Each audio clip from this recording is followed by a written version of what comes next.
that I have to bring the 1.5 million naira. That if army can pay, a police can pay, doctor can pay, lawyer can pay. They started mentioning people that has fallen victim in their hand. They now brought out a spanner. You know the car. It has this spanner that they used to, like the screw. I don't even know how to put it. So they started using it to stab me all over my head, beating my whole joints. This my leg. They were using it as an ashtray. Whenever they smoke cigarette, they were smoking cigarette. It was horrible. So they started speaking Hausa. I don't understand what they were saying. My breast really suffered a lot that night. And the reason why they couldn't penetrate her, it's because I was wearing a short. Well, they were even trying to penetrate the other side. Yes, so they tried like putting their hands to, I don't even know, doing what in my private parts. So the guy started pressing my neck for like 3 minutes or so. So I was struggling and I couldn't move, and the car is tight to the extent that I peed on my body. You peed on your body? Yes. They are beating me into pop. My eyes, multiple stabs I had in my head. I was bleeding. They wanted to kill me, and people started borrowing me money. My people were able to raise the money. Some people borrowed. Some people were like running around. The ones that borrowed me borrowed. I just told them, borrow me whenever I'm well. If I should come out from here alive, I will pay every debt, please. But just borrow me so that I can come out here alive. So I was able to pay a sum of 850,000 naira, but they said it's not enough. That I have to pay 1.5 million naira. That they didn't fill up their car to come and collect money. I now told them, please, I have an iPhone. I will check here, please. Because I realize these people, they are not willing to let me go. Is that they have taken everything and they will just kill me for nothing? Because I've seen such cases where kidnapper or whatsoever take everything from someone and they will still kill the person.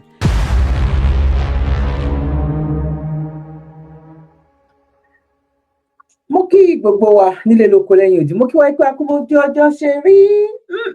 mo kí ẹ̀yin ìyá, mo kí ẹ̀yin bàbá, mo kí ẹ̀gbọ́n, mo kí àbúrò. Èmi ọmọ yín náà ni ayé ọpẹ́ yọ. Ṣé yọ lọ́dọ̀ títí yín náà? Very dark lady, Zabi ọ̀gá ńlá.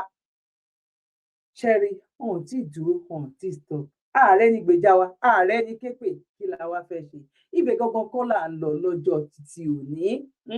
Ọlọ́mọdé tí ò bá bá tàn, ó máa bá àrọ́bá. Àrọ́bá sì ni àrọ́bá sì ni bàbá ìtàn. Torí ẹ̀ mo sọ wípé gbogbo nǹkan tá a bá ṣe ó ní àkọsílẹ̀. Bẹ́ẹ̀ náà ni àkọsílẹ̀ wo leléyìí? Bàbá wa, bàbá mi náà ni mo pè é, bàbá wa Awólọ́wọ̀. Àti nǹkan tí mo fẹ́ gbé wá yìí wípé kí ni ká ṣe ń bẹ̀? Mo fẹ́ máa rí nínú comment section. Ṣé ká sọ́tò oníbòde ni? Ṣé ká bẹ̀rẹ̀ sí ní máa dìbò ni? Tàbí bọ́n ṣe ń ṣe tẹ́lẹ̀ ni? Ọ̀nà owó láti ẹ̀ lè fi rí ọ̀nà àbáyọ. Ọ̀rọ̀ ìwádìí ilé ò gbá ọ̀nà ọ̀gbá, kọ́lọ̀ má dà wá láàmú. Ṣẹ́rọ ọmọbìnrin tí a kọ́kọ́ wo fídíò rẹ̀ torí èlò 1 something náà wá gbà. Ìyẹn lẹ máa fi mọ̀ wípé ó lè gbèríko ni, kọ́lọ̀ ń kó ṣàánú wa. Àní kó sọ́wọ́ tọmọtọmọ lágbára lọ́wọ́ àṣẹ̀dá. Ẹ jẹ́ kémi náà dúró sẹ́gbẹ̀ẹ́ yín kájọ wo nǹkan tí mo fẹ́ gbé wá yìí, kájọ fọwọ́ lẹ́rọ̀. Èrò tiyín ni mo fẹ́ mọ̀. Kí lèrò tiyín? Àwọn ọmọ Kóòtù Òjíire, ọmọ Odùduwà, ọmọ Yorùbá, ọ̀dọ̀rọ̀ náà ò yé mi bí. Bóyá ó lè yé yín, kò ní ju fídíò méjì lọ. Let's go there. Now, ẹ bá mi pín, ẹ bá wa share, ẹ bá wa fi comment tiyín sílẹ̀. Tó bá jẹ́ nígbà àkọ́kọ́ ni, ẹ má jealous microphone mi yìí, ó lè kú ìjà ọ̀rẹ́ 2026, wọ́n ṣe imported eléyìí wá ní láti Ìjẹ̀bú. Ẹ ṣáàmù bó ṣe rí nìyẹn. Tó bá jẹ́ nígbà àkọ́kọ́, ẹ má gbàgbé láti subscribe. Tó bá ti jẹ́ pé àwọn tá ti jọ ń bọ̀ tẹ́lẹ̀,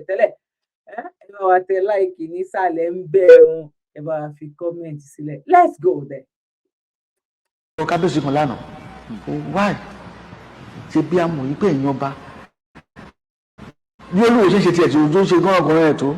ó gbà mí lẹ́nu tó mo ti sọ̀rọ̀ sí rí. Ó sọ̀rọ̀ kan jọ́ kan, ó ní àwa ni ọba, àwa ni ìjọba tẹ́lẹ̀tẹ́lẹ̀ tá a ti ń ṣèjọba kí àwọn olóṣèlú tó dé. Lára nǹkan tí bàbá Awólọ́wọ̀ ṣe nìyẹn tó kù díẹ̀ káàtó.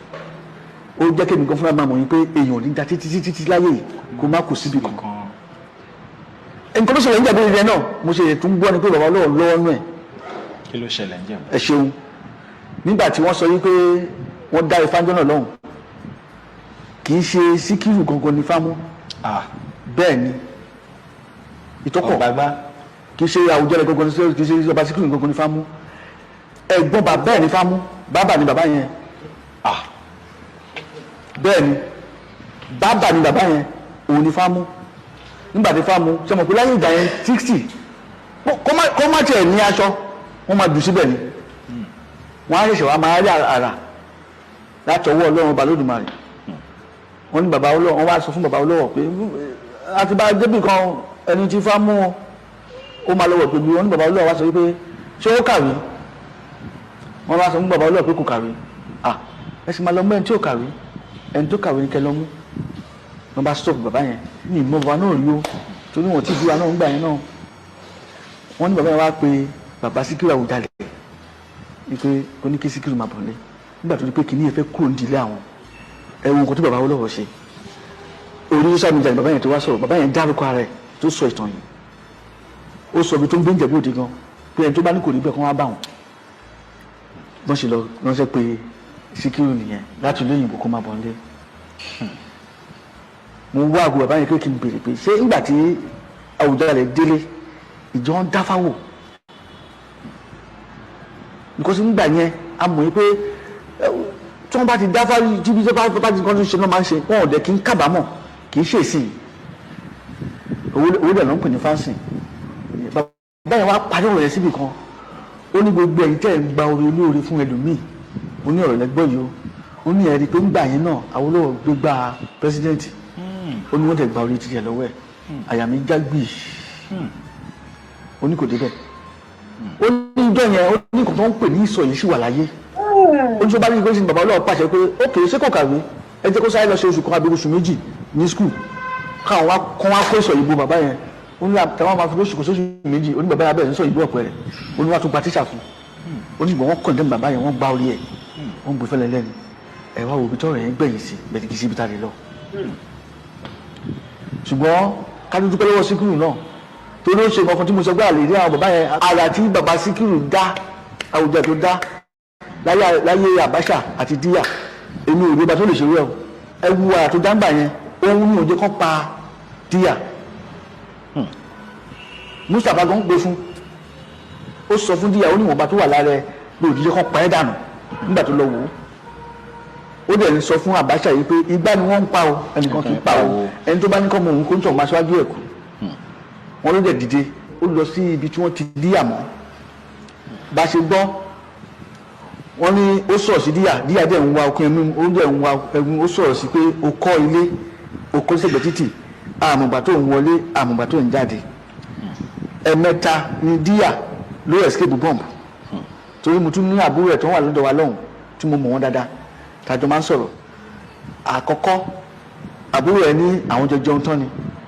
òun ti lọ sí òun ti lọ fíìsì gbúrú tó bọ́lẹ̀ báyìí mọ́tò tí wọ́n dẹ bọ́ǹbù sí ló wà láàrin méjì Díyà dẹ̀ kọjá lára ẹ̀ ó lọ wọ ẹ̀ tó wà níwájú tó máa start yẹn báyìí bọ́ǹbù dáhùn ni ìkejì tí mo rántí wọ́n ló wá sẹ́kọ̀ọ́ wọ́n wá ṣe meeting plane tí ó yẹ kó wọ̀ bó ṣe wọnú terminal báyìí ìṣe ni iṣẹ́ àwọn bàbá wa dáhùn lára ẹ̀ ló bá di pé kò lè wọnú plane wọn láti lọ toilet so tí toilet lọ toilet ló bá pàṣẹ fún wọn ló bá ní kí plane máa lọ plane ò tí ì di Agége tí plane ti blow bàbá Àwùjalẹ̀ wá fi gbogbo yẹn sọ̀rọ̀ sí ó wá padà dé wọn ní bó ṣe ń bọ̀ gàràgàrà kò sí sùúrù àwọn ọba yẹn mọ́sìn Katsina-tí bó ṣe ń bọ̀ gàràgàrà báyìí níbi tí táwọn bàbá tó ti ń dáhùn bó ṣe ń bọ̀ gàràgàrà wọ́n ti lọ gbé àpò ṣaka wọ́n ti gbé sí ẹ̀gbẹ́ ibi tó máa jókòó sí wọ́n ní ẹsẹ̀ tó mú wọlé báyìí gbàm báyìí lákọ̀ọ́kọ́ ló bá kọjú sí Abacha owó wọn ta Díyà bì wọ́n wá gba Díyà lọ́wọ́ ẹ̀ ni bí èèyàn bá ní kọ́ mọ òun kó tó máa ṣáájú ẹ̀kú wọ́n Mustapha mi ló lọ gbówó fún mi wá ta Díyà bì ẹ gbówó yín o kò wọlé mọ́ ẹsẹ̀ kan ló mú wọn ló mú ẹsẹ̀ rẹ̀ padà bàbá yẹn dẹ̀ yìí sí padà ibi tó gbà lọ sí airport nìyẹn wọ́n ní gbọ́dọ̀ ṣe díjẹ bóde wọ́n wá ní gbogbo nǹkan ìbílẹ̀ tó bá ní pátápátá kan gbé jáde láti ọkùn wọn wá lọ́jọ́ ìdúgbòlú gbogbo ọlámọ agbára tọ́lọ̀ fún wọn bẹ̀ wọ́n dá ara gbogbo ọlá ní nǹkan tó ṣẹlẹ̀ pẹ̀lú Abacha àìmọ̀ nǹkan tó bá wà náà tó ṣe o ìgbèrè tó ṣe tó jẹ ẹ̀mí lójú for him láti máa kojú Abacha ta ló lè ojú ẹ̀ nígbà yẹn ta ló fẹ́ gbójú níwọ̀n ẹ̀kùn ara nìyẹn tí bàbá láàfin ìkan àfẹnubí lèmi o ní àwọn ọmọ yìí tí n bá pe bàbá gbàdúrà wà láti tí n bá pè wọn tí bàbá wà láàrin èrò bàbá gbé aago mi á gbé fún wa ní ẹ̀ṣọ́ fún yín ń pè padà níbi tí Ọlọ́run mú closeness yẹn dé láàrin àti wọn bàbá fẹ́ travel Àjùmọ̀bí wá sọ fún bàbá ìpè kò lè lọ òun láti wá gbàṣẹ àyà wa kó Àjùmọ̀bí ó rán mínísítà kò rán wá ṣé àmà lọ́gọ́mẹ̀tì mínísítà ìyẹn náà àyà wa kò yẹn náà wá sọ fún bàbá dẹ̀ ní sáà tó máa ń fún àwọn tó máa ń wà nínú ààfin bẹ̀ bí ẹ̀ ṣe ń jáde báyìí àna pàǹtura wọ́n nù ọ́ bàbá yìí wá ń sọ fún Àjùmọ̀bí náà pé ìgbà tóun ti ń ṣe iṣẹ́ ìwọ sì wà ní secondary school tóun ti ń gun Volkswagen tóun ti ń gbowó oṣù òun wá fẹ́ travel òun wá sọ pé kó má travel Àjùmọ̀bí padà wá sínú ààfin náà ó wá bẹ̀ bàbá ọba kan sì sọ̀rọ̀ bàbá náà lánàá gbàtí mo dá ọ̀rọ̀ ẹ̀ lẹ̀ tọ́ ní ìyẹn kan jájú sí ẹ̀rọ tí ọ̀rọ̀ tí bàbá ẹ̀ sọ fún Bọ̀dé George pé kí ni wí máa gbó báwọn wọn ní bàbá sọ olú ẹ̀ fẹ́yàn kan kó tó ti kú wọn ló ń yàgbẹ́ ni aláàánú ọba kan sì ń sọ bẹ́ẹ̀ fún mi wọn wá gbé ọba yẹn sọ́dọ̀ bàbá láàfin tí bàbá láàfin tó forí jì ọba tó àwọn ọba òlú tó wá nírú àṣẹ báyẹn lẹ́nu kẹmọ pé mo mọ nǹkan tí mò ń sọ pé ò ní déwájú síjú adé kò sọ pé ìwọ gómìnà ìbẹ̀rù mi kì í dé kó tọ́ bójú ni ìbẹ̀rù yẹn wà bẹ́ẹ̀ ṣé wàá rí nǹkan tó yẹn fi ń dùn mí pé tó bá yẹ pé àwọn bàbá mẹ́ẹ̀ẹ́ta yìí sì wà ń bẹ̀ ni ẹ̀sìn rẹ̀ èyí tó pé ẹ̀ ní ọmọ Ìjẹ̀bú-Òde yẹn tó ń pé ẹ̀ ní ọba Dálásì mo mọ̀ pé kò ní ó ti ń ṣe torí mo bí mo mọ̀ pé bàbá òjàlẹ̀ ò mọ nǹkan tó ń ṣe ó wá dá mi lóhùn jọ́nà lọ́hùn olórúkọ tó bá ń wẹni là ń jẹ́ lẹ́yìn odi mo ní tó bá jẹ́ bẹ́ẹ̀ tó bá yẹ pé orúkọ tó bá wẹni là ń jẹ́ lẹ́yìn odi yíyan ìṣe pé kò máa dé adé mo ní gbogbo cultural tó ń promote our culture tó ń promote ó ti pẹ̀lú nǹkan tó ń ṣe yẹn ó ti bàjẹ́ mo dẹ̀ pé jọ́jú bàbá òjàlẹ̀ bá gbọ́ kó má yẹ pé jọ́ yẹn ló máa wọ Ìjẹ̀bú-Òde gbẹ̀ torí pé òṣèmọ̀wé mo sì ń lọ sọ́dọ̀ wọn wọ́n ṣe orí ẹ̀ ní Maryland tí mo ti wá ní Amẹ́ríkà bàbá kan lọ́hùn Washington DC ni bàbá yẹn gbé òun tó ní òun náà bẹ̀rẹ̀ sí fáwọn yẹn tó yẹ ló bá lóun fẹ́ di ọba lọ́hùn ní Washington DC ló bá gbé sí bàbá òṣèmọ̀wé létí báwo ló ń ṣe lè rí wọ́n ní bàbá pátí tá à ń lọ lọ́la ó ń bọ̀ ń bẹ̀ wọ́n ní bàbá ní bó bá ṣe ń wọlé ẹ̀mẹ́jẹ̀ ìdókòó ẹ̀dẹ̀mọ́ àwọn ọmọ Yorùbá àmọ́ mo ti máa ń ṣe kí ló máa ṣe ń bọ̀ ló tó gbúrú wọn bàbá ó ti dé ẹ̀yà máa ń bọ̀ wọn lò náà bá lọ gbúrúgbúrú ló déwájú Òṣùmàrè lónà tán bàbá ọjọ́ dìde bàbá ó béèrè ìdílé ìyá ẹ̀ lóńdó ó béèrè ìdílé bàbá ẹ̀ ó wá béèrè orúkọ ẹ̀ ó wá ní mo gbọ́ pé ó fẹ́ fi ra ìjọba tó bá ti ṣe má wàá sóńdó náà ní kàn bẹ́ẹ̀ bu yẹ̀pẹ̀ Oǹdó kàn bù ránṣẹ́ tó bá wá sóńdó nǹkan tó jẹ́ ẹ̀ bá dẹ̀ rí àwọn ọba nìyẹn táwọn ọba kan parọ́ pé Ọ̀tẹ̀jọ́ ló rán wọn wá ṣe mọ̀ pé bàbá tí mo sọ yìí lẹ́sẹ̀kẹsẹ̀ gbogbo kábíyèsí tó yàn ó di sọ́fẹ̀ ni wọ́n nígbà tó ti ń pè wọ́n wọ́n wá ní kí àwọn ọba wa kan wá dákẹ́ ọba kan ní Ṣàgámù nígbà tí torí mo bá Alápòmù sọ̀rọ̀ Alápòmù pé ọba yẹn ó ní ọba yẹn wá sọ yìí pé táwọn ọba kára mọ́rọ̀ yìí táwọn bá lọ sílé òyìnbó ṣé àwọn máa jàǹfù pè lójúmọ́ bí mo ṣe gbọ́ ẹ̀ báyìí mo ní Alápòmù mo ní ẹlẹ́pẹ̀ ó ń nàkì ẹ̀ ó lẹ́lẹ́pẹ̀ láti mo ló nàkì ẹ̀ mo ní àwọn tó jẹ́ pé omi inú wọn ó ti jẹ gbọ́dọ̀ ilé ti dàrú omi inú wọn kò wá gbọ́ lọ́wọ́ yín háyídán yìí mo ní ó ráìtì kò sí nǹkan tó ń bá bọ̀ yìí tí ẹ̀ bá tẹ̀síwá bẹ́ẹ̀ ṣe máa stop ẹ̀ tẹ́ bá wá síbi ẹ̀ ń jẹun lójúmọ́ wọn máa ní kí ni ṣùgbọ́n àwọn náà lọ́ba àwọn náà dẹ̀ lọ́ba ń bí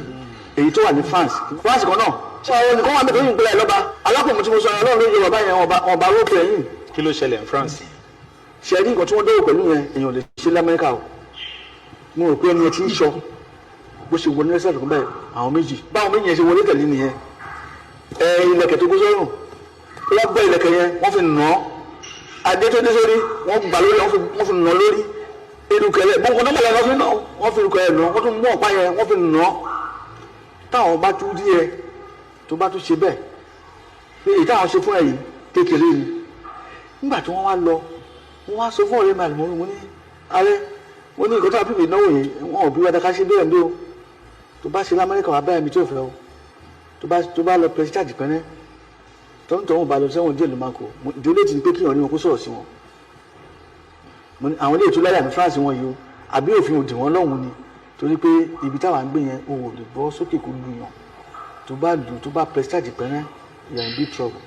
tó bá parẹ́ pé òlu tó bá di ṣe fingerprint wọ́n máa rí nǹkan tó ń wá àfikọ́wọ́ ẹ̀ má kàn lára yẹn lèmi ṣe máa ń pè wọ́n lájẹ́ so but still yàtì náà bàbá yẹn ò stop o mo wá rí ní yíyà kan ó wá sílé ó múra bá ọba mo wá pè sí sàmì ó lọ sọ́dọ̀ brother wa kò tó ń pè ní Efele mo wá ní wáì tí Efele fi gbà láàyè Efele kan náà mo rí lórí Facebook báyìí ni kan lè ya fọ́tò mo lọ bẹ́ẹ̀ bá ní ó tẹ̀lé jáde tó tún wọ́n lùkà tó kó gbogbo ẹ̀ tó wà tẹ̀lé ya fọ́tò tó bá yẹ pé mi ní jẹ́ kó wá sọ́dọ̀ mi níbo ló ti wá France ọba bonia why are we encourage this ibi tí mò ń lọ nìyẹn à ń bá nǹkan jẹ́ ni láyé àwọn bàbá wa wọn mo sọ fún alápòmù mo sọ fún àkámọ́ mo tún sọ fún ọba kan náà mo ní gbogbo kan táwọn pípìn ń dánwò láyé àwọn bàbá wọn ò bí wọn dá tí àwọn bàbá tó máa wọlé tọ̀nù máa ní olóògbúrú ni wọn á lè ṣẹ́jú pẹ́rẹ́ tí ẹ bá ẹ fún mi ní wọ́n sọ̀rọ̀ kí n ṣàlàyé nǹkan tí ọ̀dọ̀ ẹ bá gbọ́ kí ni kó má bínú nígbà tí mo wà ní primary school àwa ní janitor school táwa ti ṣe tán àgbé bọ́ọ̀lù àmà basket bá ṣe máa ń ṣe bàbá ìwà mú ọmọ ẹ̀ ó mú ọ̀rẹ́ wa tó wá mú tó bẹ̀rẹ̀ sí sọ̀rọ̀ sí ọ̀rẹ́ wa kan wá bẹ̀rẹ̀ sí bú bàbá yẹn wá wojú ẹ̀ báyìí the next ìṣàlàyé kò gbọ́dọ̀ do 3 seconds akọ̀rin pé ọ̀rẹ́ wa lè sọ̀rọ̀ mọ́ ni adẹ̀ ń pe orúkọ ẹ̀ lágbájá kò lè sọ̀rọ̀ mọ́ bàjẹ́ sábẹ́ sí ti gbogbo ilẹ̀kùn tó kù nìyẹn ìyá ẹ̀dẹ̀ rí ọtí ló ń tà bá ṣe kì mọ́lẹ̀ nìyẹn àgbé bọ́ọ̀lù wa ẹ̀mọ̀ ọmọ primary school bá ṣe délé màmá èmi mo gbé jù láàrin wọn màmá kí ìṣẹ̀lẹ̀ kí ìdè kí mi ṣe rẹ́ kí ló ń ṣe wá sunkún mi yóò lè sọ̀rọ̀ mọ́ ẹ fara balẹ̀ o àwọn ọba yẹn ẹ fara balẹ̀ ẹ súnmọ́ wa àbá súnmọ́ wọn wọ́n wá bẹ̀ sí pé ọlọ́gbẹ́ni wọ́n ní pé kò lè sọ̀rọ̀ mọ́ àwọn ọba yẹn bá mú ọtí tó ń mu wọ́n dé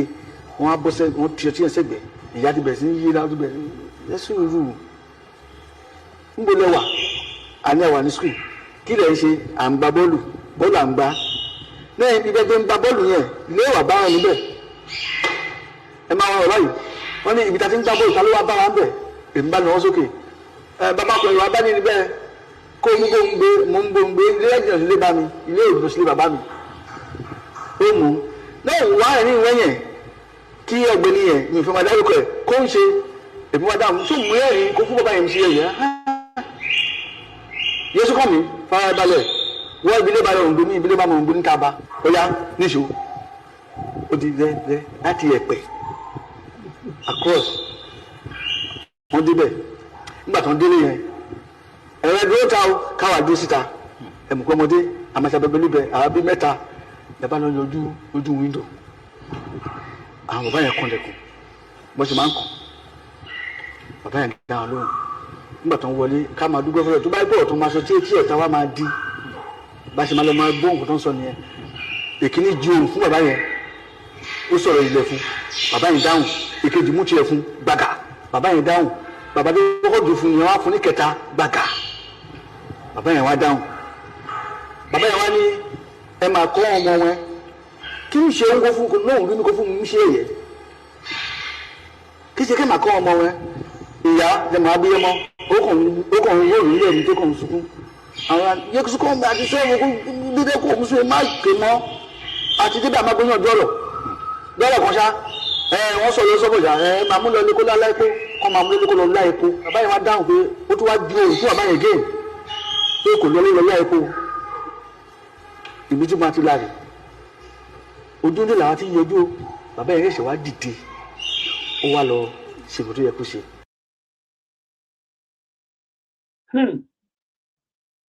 ẹ̀kọ́ ńlá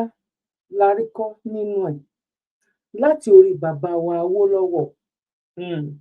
dé ọ̀dọ̀ Àwùjalẹ̀ bàbá wa tó ń sọ̀rọ̀ yìí ọba tó wà ní Ṣàgámù lọ́wọ́ yìí wọ́n jọ díje ni brọ́dà mi làwọn náà jẹ́ tán wà l'Amẹ́ríkà wọ́n jọ díje ni tẹ̀sẹ̀ mọ̀ wípé ara nǹkan tá à ń sọ yẹn náà nìyẹn wípé ẹ má tí ì jẹ́ kí n sọ̀rọ̀ jù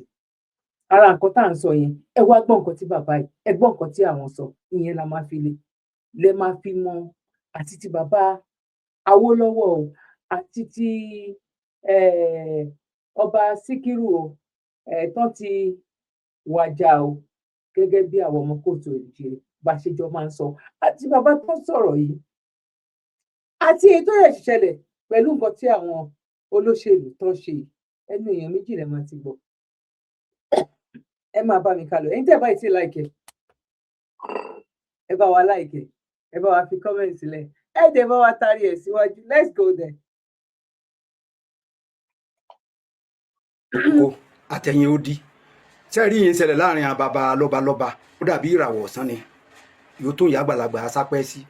ó ti ń tó àsìkò yóò jẹ́ wí ẹ̀yin ọ̀jọ̀gbọ́n ẹ̀yin ọ̀mọ̀wé ilẹ̀ Yorùbá ẹ dákun ẹ jẹ́ amóríkorí ká pààrọ̀ ọ̀nà yà ń gbà múni ìjọba ńlẹ̀ Yorùbá kíkò níbi wí àǹdàfá bá tiẹ̀ mọ́ mú àǹdàfá náà kún ẹ jẹ́ ká gbé kú òǹbí wí Ifá nìkan ní èèmọ̀ àyàn gbogbo nǹkan kífá lè rí Ifá lè rí nǹkan míì lè rí nǹkan míì. I think we have to, the time has come that we should change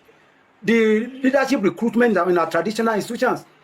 from Ifa divination to democratic process. And the criteria we need to consider are 1, knowledge of history, 2, balanced education, and 3, character. Ẹ wo yìí ṣẹlẹ̀, ẹ wo bàbá wa Ọwọ́adé togun tìjàtìjà ni bàbá gbé wá láti bìyàn ti mú wọn wá wí ká jọba. Ṣé Ifá ní káwó ṣèké ni àbí babaláwo ló mọ́ pẹ̀lẹ̀ ṣèké àbí gómìnà Ṣèyí Mákindé òun ló ṣàbòsí yóò fi wí ẹ̀yìn ní kíní yìí kàn ìyá mú isí bẹ tán yóò ajá wí wá sí àlàáfíà kọ̀ọ̀kan mọ́ bẹ́ẹ̀ ti ń bú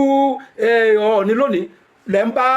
Olúbàdàn jà lọ́la lẹ́ ń bẹ́ lómi náà jà káàkiri èéṣe ẹ̀ sì jogun omi ẹ̀jẹ̀gun ó sinmi sẹ́ẹ̀rí bàbá wa Ọwọ́adé bó bá jẹ́ wọ́n mọ̀tàn ni ayè ní máa wùwà yẹn ń wù yìí bẹ́ẹ̀ bá wo bàbá àti bàbá bá ti dé ìwà Aláàfin Ṣàngó náà gbé wá kéèsì yẹn fa rí wí gbogbo bí ẹ bá ti rí bàbá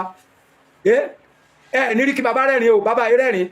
Aláàfin Ṣàngó náà rẹ́rìn ó ṣe Ṣàngó sì ń bẹ lẹ́yìn wọn báyìí àwọn tàn wọ́sọ pupa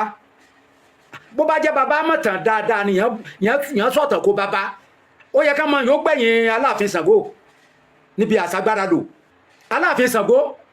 olóra gbàǹká àti tìmì lógun wíkálẹ̀ kíkàlẹ̀ pàkan kó wá pàkejì ẹ̀rú ń ba Aláàfin Ṣàngó ìjà òun ẹ̀mẹ́ta náà jà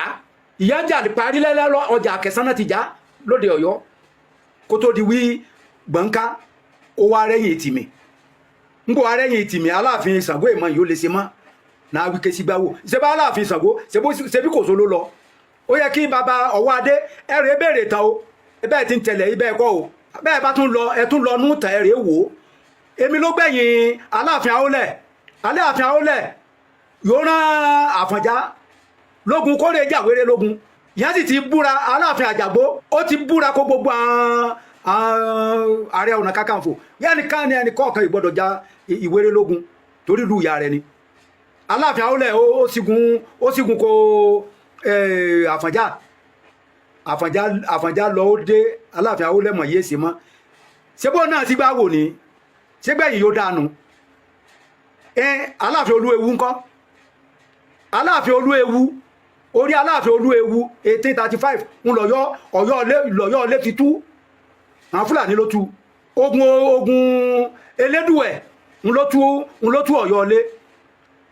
amu Aláàfin Olúewu wọ́n mú láyè báyìí una public execution was executed publicly. Then what are we talking about? Why should Aláàfin continue to live in antiquity? Empire. Where is the empire again in the modern world? Where is that empire? Can Britain challenge the supremacy of America today? Despite the fact that America was a former colony of Britain. Can Rome challenge the authority of a British Empire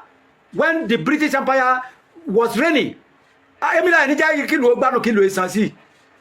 Ṣé yo wá kanu nílẹ̀ Yorùbá yo wá jẹ́ wí bá bá ra gbogbo bí ẹ bá ti ra láàfin ẹ sá rojú kókó báyìí náà ni ẹ á bá gbogbo èèyàn ọba Gandhi Ṣọ̀ún Ògbómọ̀ṣọ́ ń gbọ́ orí Olúbàdàn ń bọ̀ ó bọ̀wọ̀ fọ́jọ́ orí ó dìde ó kí baba bàbá tí a ń sọ̀rọ̀ wí ṣé Olúbàdàn jẹ́ ọba kékeré ni nílẹ̀ Yorùbá ń gbọ́ Ọ̀yọ́ empire yóò fọ́ Ìbàdàn empire ló dìde Only Ibadan has been the only army that has been defending Yoruba land.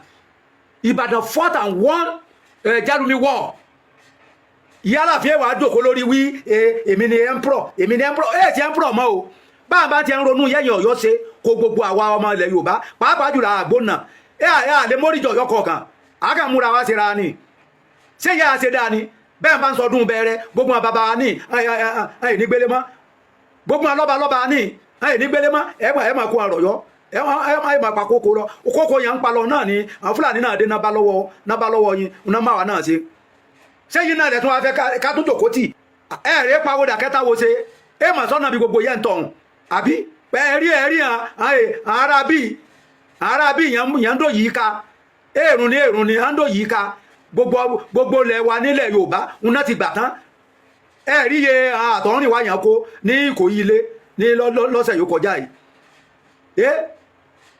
ẹ̀rí gbogbo òlu yìí ti ń tú nílẹ̀ gbóná ni ìwọ Aláàfin ẹ bàbá ẹ dákun ẹ má bínú ó ṣèṣì bọ́ sí mi lẹ́nu ni n ò yájú sórí adé àmọ́ gbogbo agbá ayé ẹ̀ ní yìí ń gùn ihun ẹ gbé wálẹ̀ gbóná ẹ wá dìfẹ́ǹdì wa àbí ẹ mú ose Ṣàngó ẹ wá pé ẹ mú wá gbogbo òlu ló ti tú tán nílẹ̀ gbóná a gbé ọba ní Bàyàgàn a gbé èèyàn ní Àdánlá gbogbo ẹgbẹ́ yín jẹ mọ́ ẹ̀rọ ẹ̀ ń fẹ́ mọ́ jẹ sáré kẹgbẹ́ ni ẹ dákun ẹ má bínú o bàbá ẹ má bínú torí ẹnu ọmọ ìgbà yá pàdé mọ́ àmọ́ ibi yọ̀rọ̀ ń lọ yìí bàbá wí pẹ́ báyìí ni ẹja sẹ́fọ̀n bàbá sẹ́fọ̀n bí èbá somi kó somi bí èbá sẹ́jẹ̀ kí sẹ́jẹ̀. Aláàfin Ọ̀wọ́ adé ẹ dákun àwa amórí adé rọ̀ yín ẹ dákun ẹ má kìdí ìtàkẹ́ máa tọ̀ ọ́ lé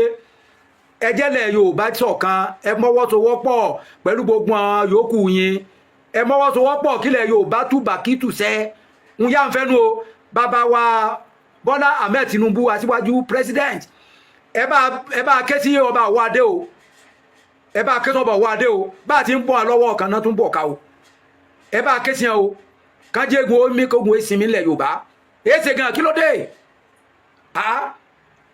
bó ti jẹ́nu o ọlọ́ọ̀bẹ ṣàánú wa nílẹ̀ Yorùbá.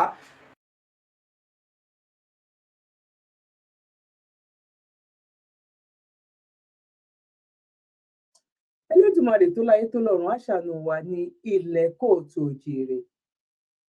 ẹ jẹ́ ká sáré tẹ̀síwájú kó tó di wípé èmi náà lè sọ bóyá kí n sọ díẹ̀ nínú bó ṣe rí lọ́kàn títí èmi ẹ̀yin náà èmi ò mọ bó ṣe rí lọ́kàn títí yìí ò pọ̀ ẹ jẹ́ ká fi bó bá ṣe rí ojú tẹ bá fi wo ẹ fílẹ̀ nínú comment section látòrí bàbá wa Awólọ́wọ̀ a dẹ̀ ṣì ń gbé lọ sí ọ̀dọ̀ Queen Elizabeth àti King Charles àṣìmágbédébẹ̀. Now let's go. I told you that kings in Nigeria na woro to woro, ojúlé sójúlé, wájúlé sí wájúlé. King anybody, if I reach one area now, a governor in Nigeria bought 65 SUV, brand new, and share that SUV to 65 traditional rulers, 65 kings. Only one state, Delta State, 65 kings. And those ones are just the first class kings, not the second class, not the third class. Because in a state where they have first class, they still have second class, they have third class. So the first class KBCs, kings, got SUV, brand new. So imagine in a state where they only have 25 local government, but 65 traditional rulers, 65 kings. That means say the prince in that state, they will be over 1 million, or the princesses, they will be over 1 million. Can you imagine? I told you that kings in Nigeria na woro to woro, ojúlé sójúlé, wájúlé sí wájúlé. King anybody, if I reach one area now, I can declare myself as the king of the place. And if the governor of the state like me, they will come and give me staff of office.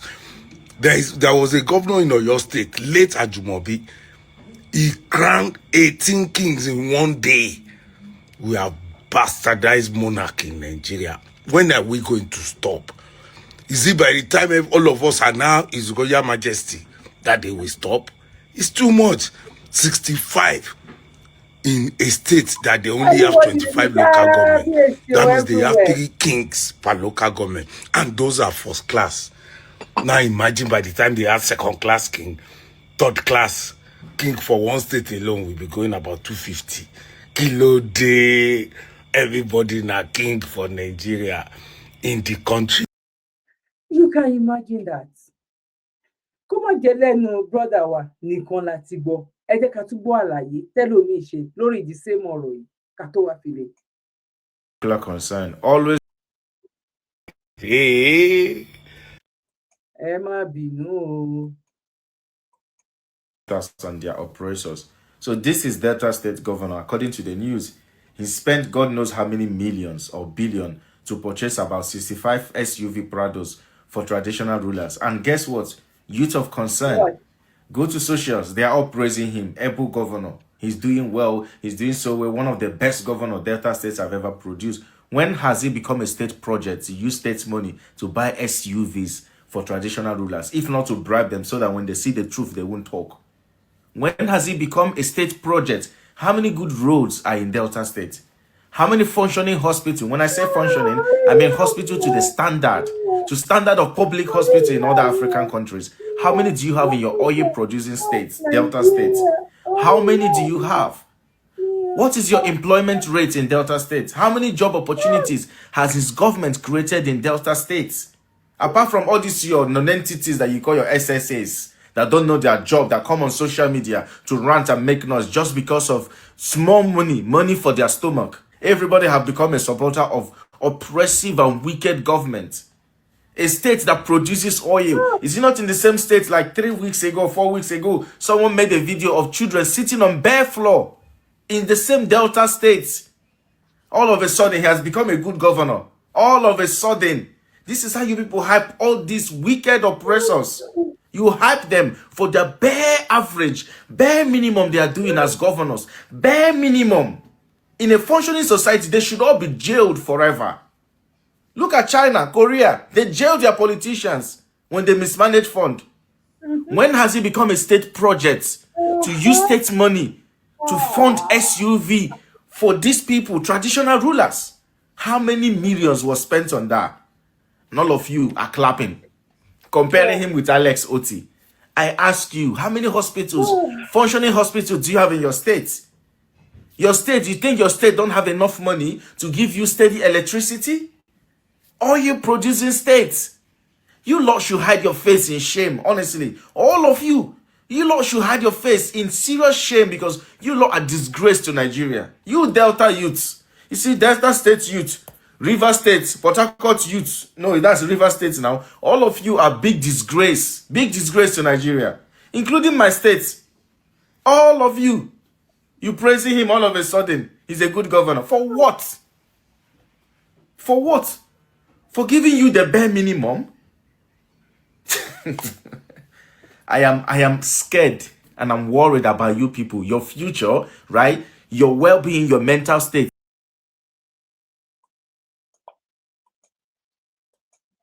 Now, mo kí gbogbo wa nílé lóko lẹ́yìn òdì gbogbo ẹgbẹ́ akúbọ̀ jẹ́ ọjọ́ ṣe rí ojú wo lẹ fi wò báwo ló ṣe rí lọ́dọ̀ títí ọ̀rọ̀ tó wà nílẹ̀ yìí ó kọjá kí ni ó kọjá báwọn politics ti wà nínú ẹ̀ á mọ̀ wípé tábánikà wò ó látilẹ̀ politics náà wà nínú Ifá látilẹ̀ kò síbi tí politics ò sí politics ganan fi dá ilé ayé kò yé yín sìn ìyẹn náà wàá fi ní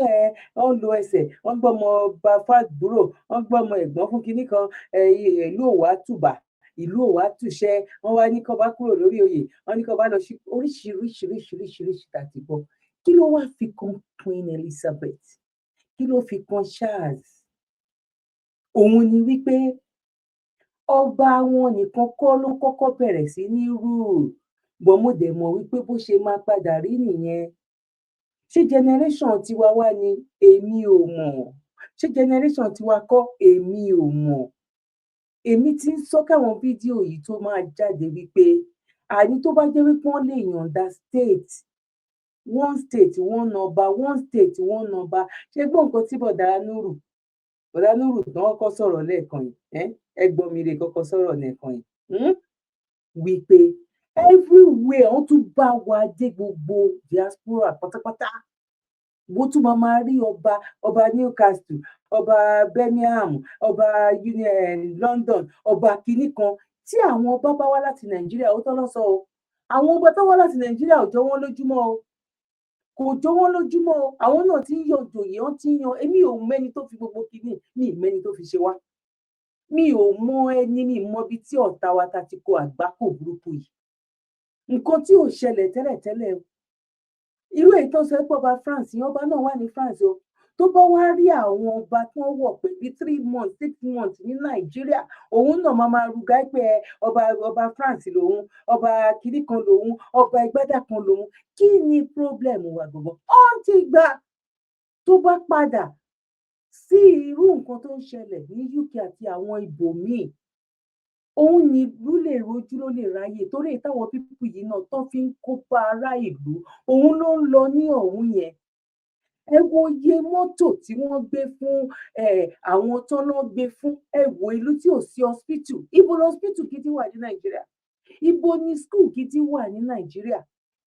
ibo ni ọ̀nà tó wà òkè ibo ló wà ní Nàìjíríà ìyá mi bàbá mi ẹ̀gbọ́n mi àtàbúrò mi ọ̀pọ̀ ọ̀rọ̀ kágbọ̀n afẹ́fẹ́ ló ń gbé lọ bọ̀ mo mọ̀ wípé ṣé generation tiwa yìí èmi ò mọ̀ ṣé generation wa yìí kọ́ èmi ò máa mọ̀ bọ̀ kí ni mo mọ̀ wípé generation kan òun ló máa kọ gbogbo nǹkan tó ń ṣe kán sì máa ṣe lọ́nà ṣebí tàn ló padà kan bàbá Awólọ́wọ̀ yìí